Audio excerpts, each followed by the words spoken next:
Hello friends, welcome to SSC coaching centre. दोस्तों, आज मैं आपके लिए प्रॉफिट एंड लॉस के एक ऐसी ट्रिक के क्वेश्चन लाया हूं जो परीक्षा में हर बार पूछा जाता है और ट्रिक आपको ऐसी मिलेगी जो मात्र 20 से 30 सेकंड में सवाल को कर देगी।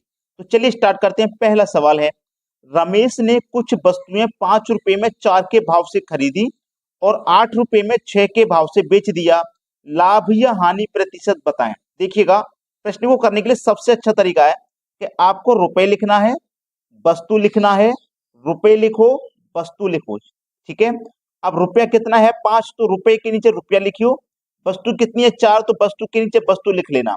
बाद में रुपए कितने हैं 8, तो हमने रुपए के नीचे रुपए लिखा और वस्तु है 6। लिख लिया ना। अब सबसे सरल तरीका है ये आपके पास।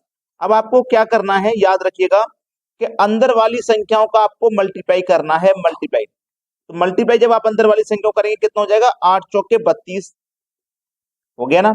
इसमें से माइनस करना है बाहर बाहर वाली संख्याओं का मल्टीप्लाई, तो बाहर वाली संख्या यही तो है, तो 5 छिक्के 30। ठीक है। डिवाइड में रखेंगे बाहर वाली संख्याओं का मल्टीप्लाई जो कि 30 है, और गुणे कर देना है 100 से। बस सवाल यही खत्म हो जाएगा। ये क्लियर है ना। अब देखना, 32 में से 30 चला जाएगा तो 2 बचेगा, बटे में 30 रहेगा और ऊपर गुणे में 100 रहेगा। ठीक है। चलिए इसको कटा लेते हैं। 2 से कटेगा 30 15 बार में, और 15 से कटाएंगे 15 छिक्के 90, 10 बचेगा। तो 10 में तो जाएगा नहीं, तो 10 ऐसे ही लिखो, बटे में 15। अब ये 5 से कट सकता है, 5 दूनी का 10, 5 तिया 15, तो 6 पूर्णांक 2 बटे 3, 6 पूर्णांक 2 बटे 3 लिखा जाएगा। अब देखो ये किस ऑप्शन में, 6 पूर्णांक 2 बटे 3 पहले ही ऑप्शन में है, तो ये हो गया आपके सवाल का सही जवाब। समझ में आ गया सभी को। अगर किसी की समझ में नहीं आया है तो कोई बात नहीं, अगला क्वेश्चन देखिए, समझ में आ जाएगा। अब देखते हैं अगला सवाल। अगला सवाल है, सुनील ने किताबें 5 रुपए में 4 के भाव से खरीदी और 4 रुपए में 5 के भाव से बेच दी। लाभ या हानि का प्रतिशत बताइए। वही तरीका रहेगा, रुपए लिखो, वस्तु लिखो, रुपए लिखो और वस्तु। रुपए कितनी है देखो 5, रुपए के नीचे रुपए लिखेंगे और वस्तु के नीचे वस्तु, 4 वस्तु हैं। फिर बाद में रुपए हैं 4 और वस्तु है 5। वही करना है, पहले अंदर वाली संख्याओं का मल्टीप्लाई, 4 चौकू 16। इसमें से माइनस करेंगे हम बाहर बाहर वाली संख्याओं का मल्टीप्लाई जो कि 25 हो जाएगा। बटे में आता है बाहर वाली संख्याओं का मल्टीप्लाई और गुणे 100। अब प्लस के 16 हैं और ये माइनस के 25 है, तो माइनस के 25 ज्यादा है, तो माइनस के 25 में से प्लस का 16 जाएगा, तो माइनस का 9 बचेगा। माइनस में आने का मतलब है क्या इस प्रश्न में हानि होगा। ठीक है, इस प्रश्न में हानि होगा, लाभ नहीं हो सकता। तो ये जो लाभ के ऑप्शन है ना, इनको हटा दो पहले। या तो ये सही होगा या ये सही होगा, क्योंकि दोनों हानि वाले हैं। ठीक है। ऊपर 9 आया, नीचे कितना आएगा 25, और गुने में कितना आएगा भैया 100 आएगा। ठीक है, गुने में 100 आएगा। अब इसको कटा लीजिए, 25 से कटाऊंगा 100 को 4 बार में, और 4 और 9 का गुना होगा तो 9 चौकू 36, लेकिन माइनस का गुना है तो माइनस का 36, और माइनस में आने का मतलब क्या है, हानि हो रहा है।